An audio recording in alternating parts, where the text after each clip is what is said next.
Hi, my name's Justin Gatlin. I'm the pastor of Alvin Missionary Baptist Church in Alvin, Texas, and the seminary professor for Texas Baptist Institute and Seminary. A few days ago, I put a video out here for my students trying to show them how to take a slightly modified version of Cornell notes to help in lectures and sermon listening and in taking notes on books as you're studying. And I got some feedback in the comments from some people that wanted to know how to do something similar in Logos Bible software.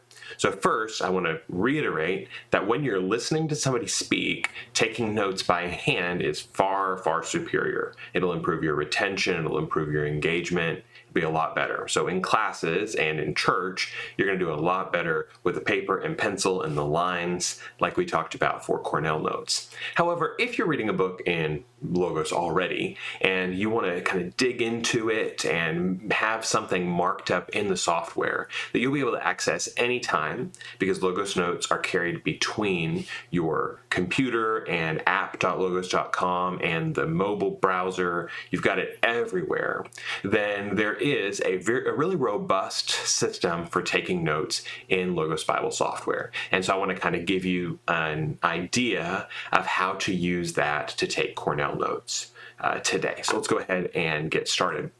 I've got a book open already.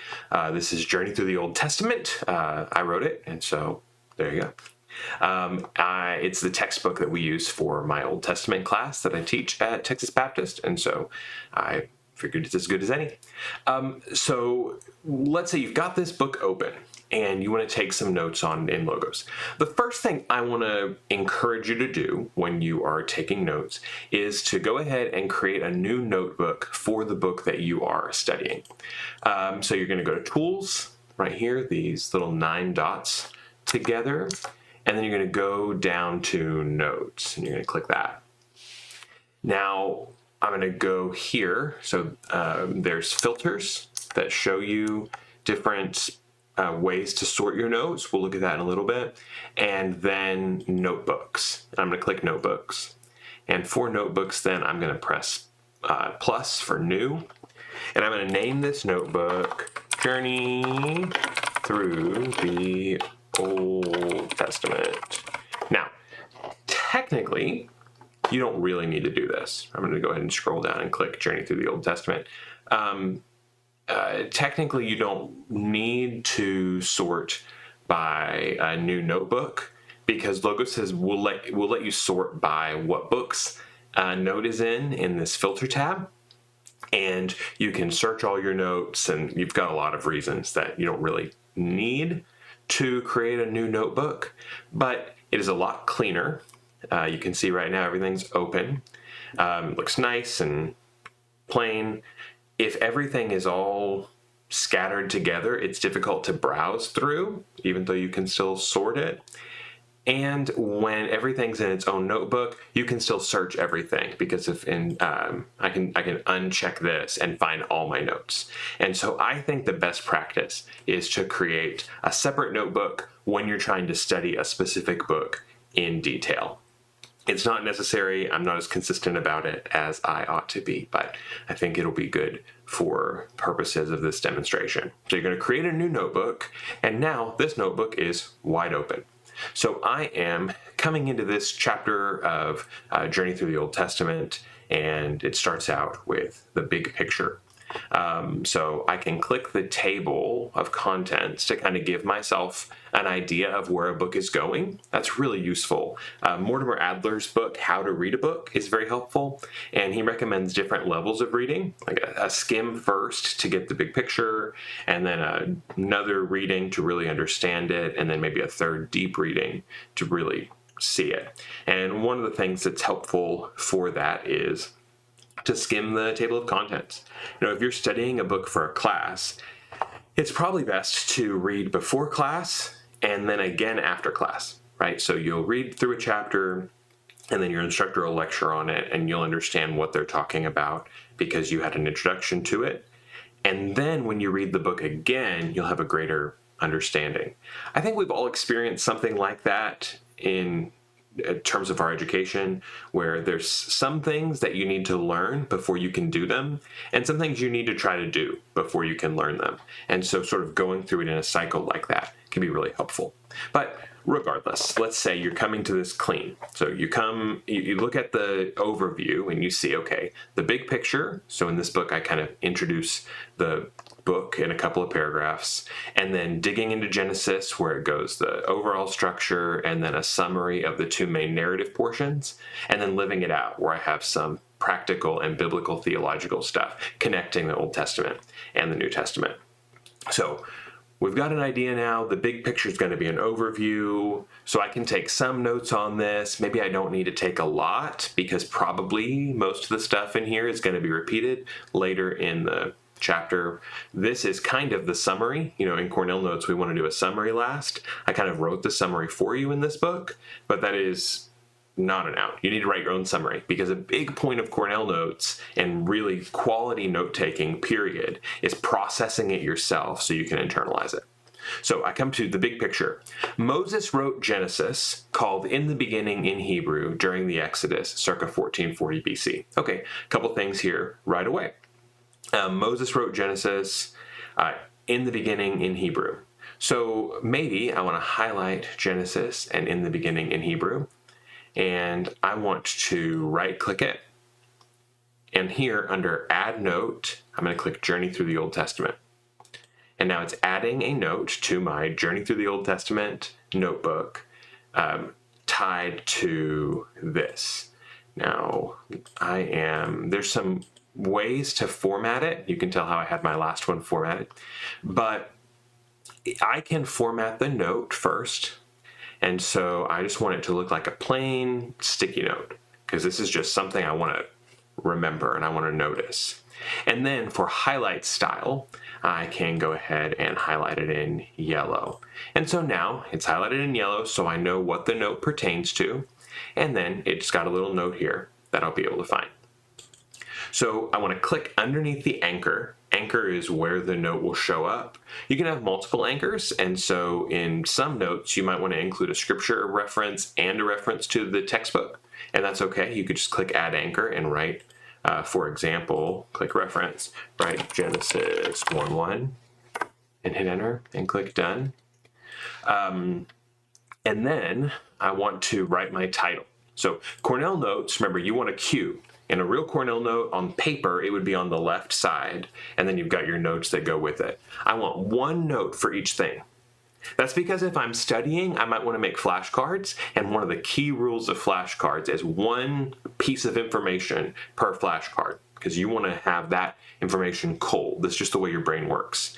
And so I want to bold a Q, right? And so in this case, it's just going to be title of Genesis, okay? I hit Enter. And I'm going to unbold it, and I'm going to write in Hebrew, the title is In the Beginning, in the Septuagint and English Bibles, it is Genesis, which means beginning. Okay, I knew that it was from the Septuagint because I've read the earlier parts of this book, and so I'm filling out a little bit that's not right there, but that's good because I'm processing what I'm reading. So in Hebrew, the title's in the beginning. In the Septuagint English Bibles, it's Genesis. Great. So now you see my note has my Q, title of Genesis. In Hebrew, the title's in the beginning, and I'll be able to find that.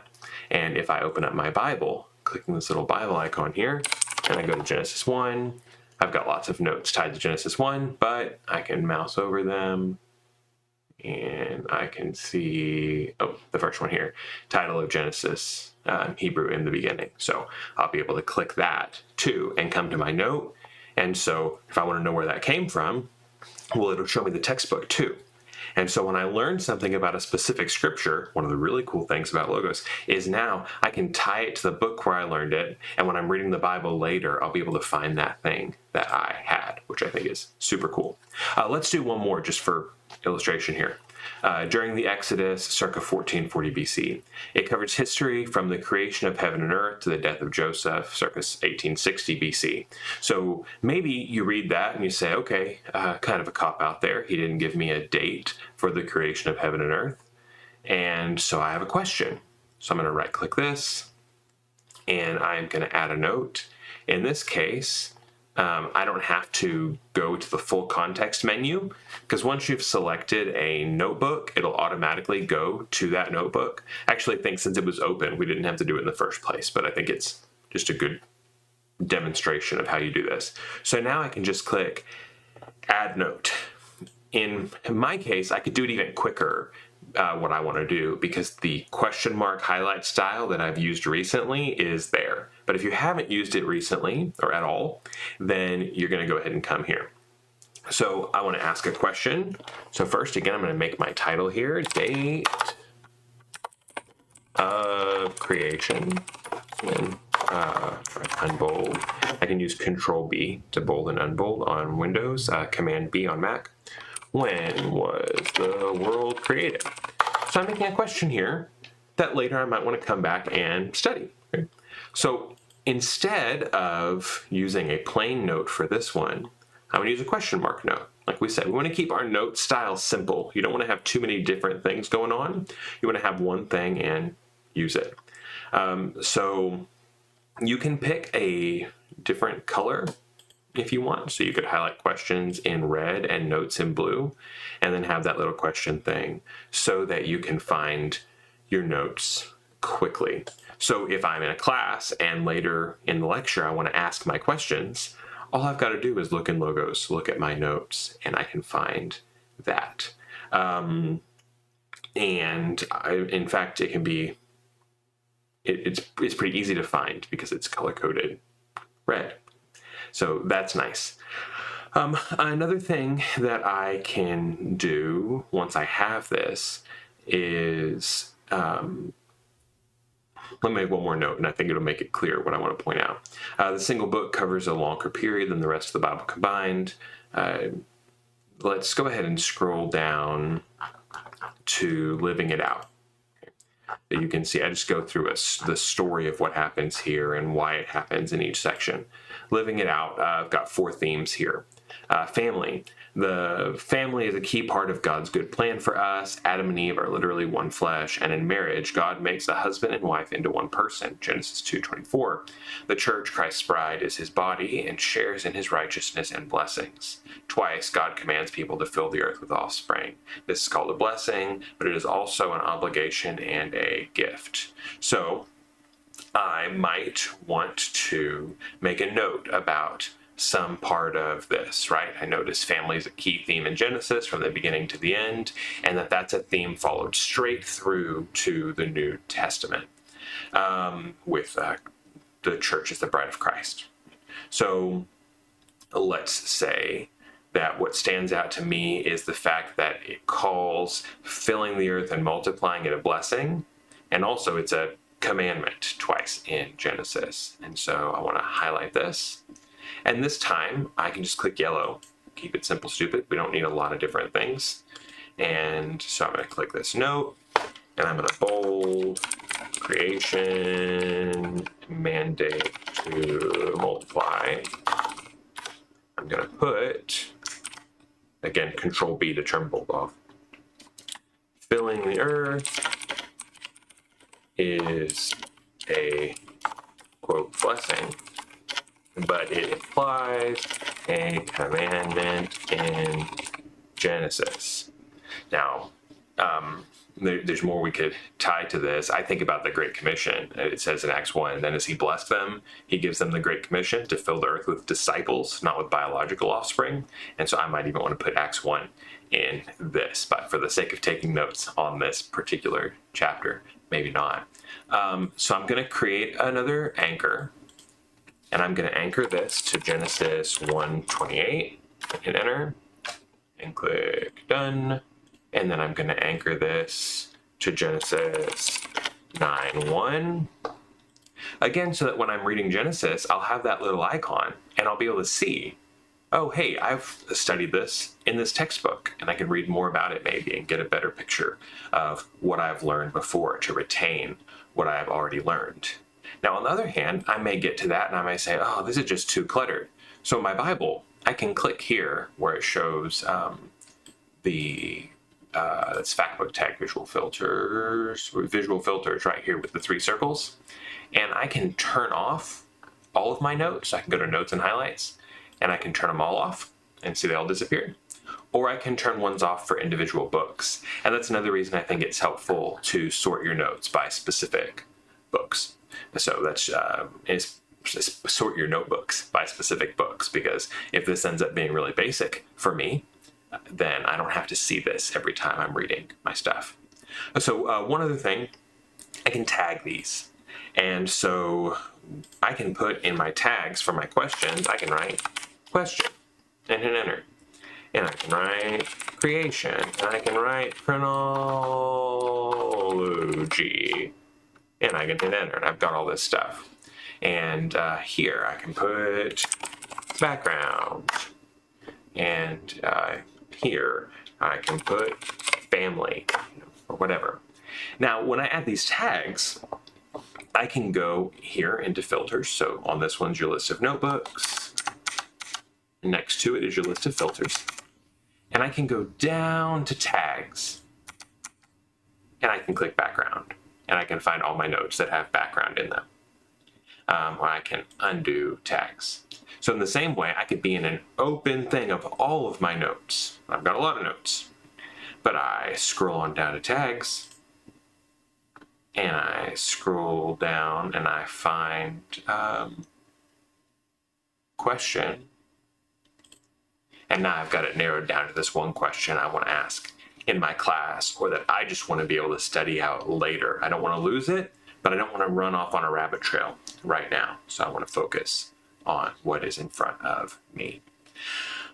So what are the disadvantages of Logos notes? As I've said, one, handwriting does help with retention, but sometimes in the case of studying a specific book, I think that's kind of outweighed. Two, in Logos, you cannot print all your notes out. Unfortunately, you can only do a one note at a time. So you can, if you want to do multiple notes, you've got,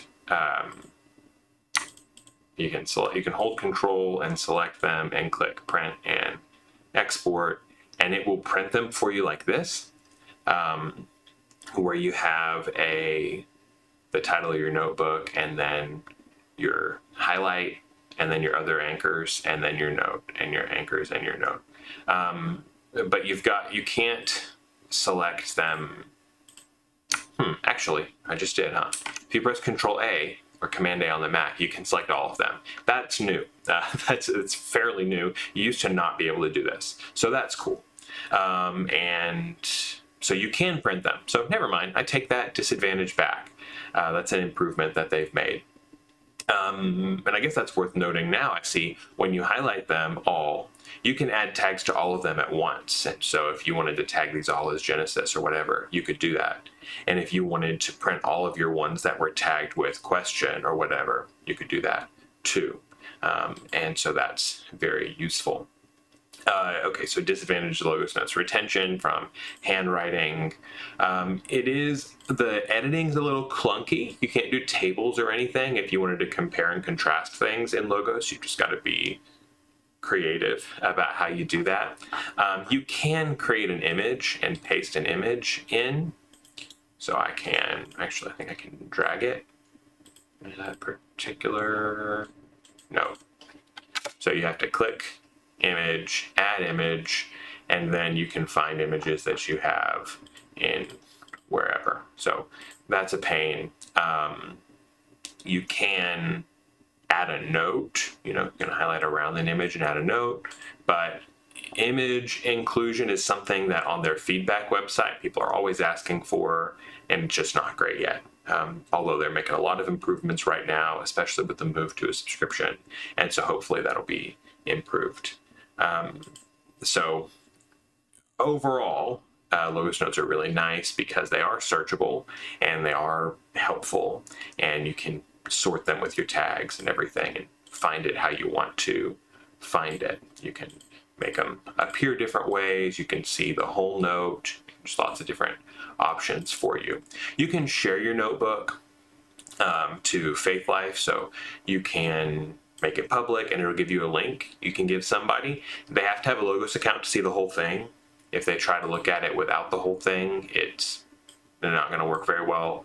It'll just show them the first few notes generally, but they can download it into their software and then make edits and stuff, and it won't mess up yours. So it's shared in the sense that it's uploaded for somebody else to download, but when you just share the link like that, it's not going to let them mess up your notes. So that's okay as well. Last thing for Cornell notes.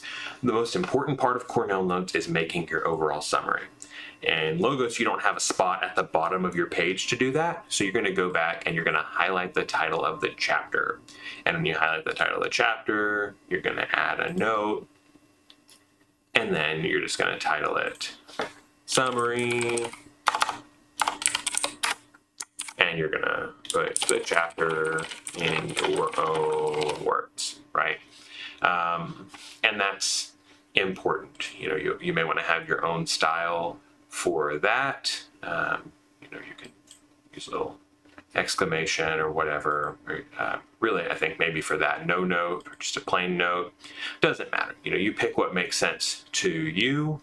I would just say keep it simple, right? So you can use one style for your summary, because you're not going to use that anywhere else. You're always going to know what that means.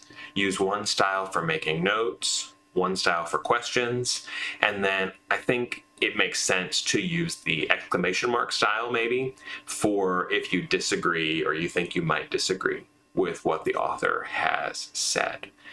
And just that way you can find quickly what you need. If you've got 7 highlighting styles, you're just not going to retain it. Right? Some people do use elaborate systems for highlighting the Bible so they can find things, and that's great, wonderful.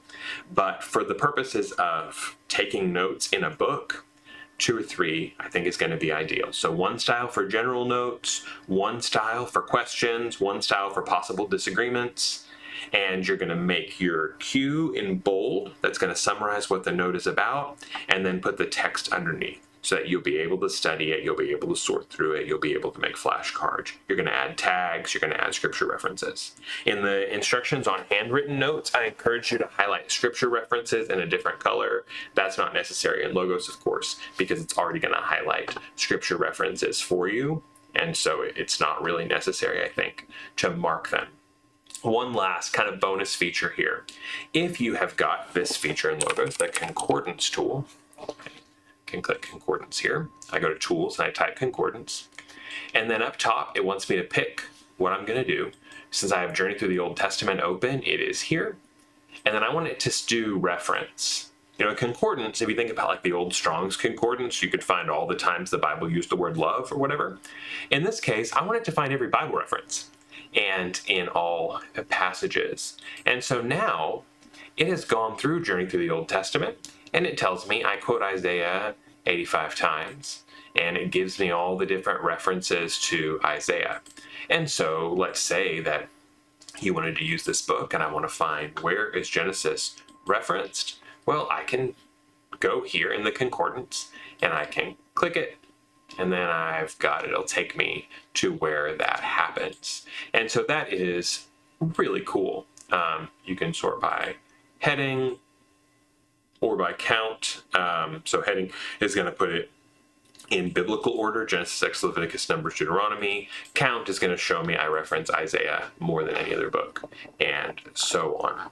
And so that's a cool feature too, that kind of makes having a separate highlighter color obsolete. So hopefully this is helpful to you for some ideas about how to take notes through a book in Logos. If you've got any more questions, then leave me a comment, send me an email, justin@alvinmbc.com, and I'll get back with you.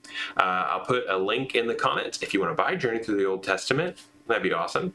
If you use my link in the comments, then I get a small commission for the sale from Logos that I give entirely to missionaries taking the gospel to people who have not heard. So you get a chance to do some good with that as well. So, the book's available on Amazon and Christian Book and Barnes & Noble and all that too, in Mardell or wherever you get books. So I hope you have a great rest of your day, and let me know if I can help you. God bless you.